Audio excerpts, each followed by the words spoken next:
ছাত্র জনতার তুমুল আন্দোলনের পর ক্ষমতাচ্যুত হয়ে বাংলাদেশ ছেড়েছেন শেখ হাসিনা। তবে সম্প্রতি একটি ভিডিও ভাইরাল হয়েছে যেখানে দাবি করা হচ্ছে ভারতে প্রথমবারের মতো প্রকাশ্যে এসেছেন তিনি। কিন্তু এই ভিডিওর সত্যতা কতটুকু, বিস্তারিত জানবেন এই ভিডিওতে। সামাজিক যোগাযোগ মাধ্যমে ছড়িয়ে পড়া এই ভিডিওটি মুহূর্তের মধ্যে আলোড়ন সৃষ্টি করেছে। দাবি করা হচ্ছে এটি ভারতের শেখ হাসিনার প্রথম প্রকাশ্যে উপস্থিত দৃশ্য। কিন্তু কি এটি সত্য?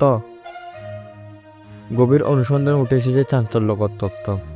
ভারতের সংবাদ মাধ্যম দ্য প্রিন্ট জানিয়েছেন শেখ হাসিনা বর্তমানে দিল্লির লুটেন্স বাংলো জোনে আছেন।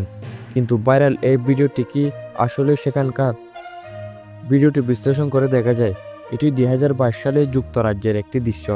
ওই সময় রানী এলিজাবেথের শেষ যাত্রায় অংশ নিতে যুক্তরাজ্যে ছিলেন শেখ হাসিনা। ভিডিওটিতে থাকা ভবন ও গাড়ির ধরন স্পষ্টভাবে যুক্তরাজ্যের পরিবেশের সঙ্গে মিল পাওয়া যায়। তাছাড়া ওই সময় শেখ হাসিনার যুক্তরাজ্যের উপস্থিতি বিভিন্ন গণমাধ্যম নিশ্চিত করেছিল।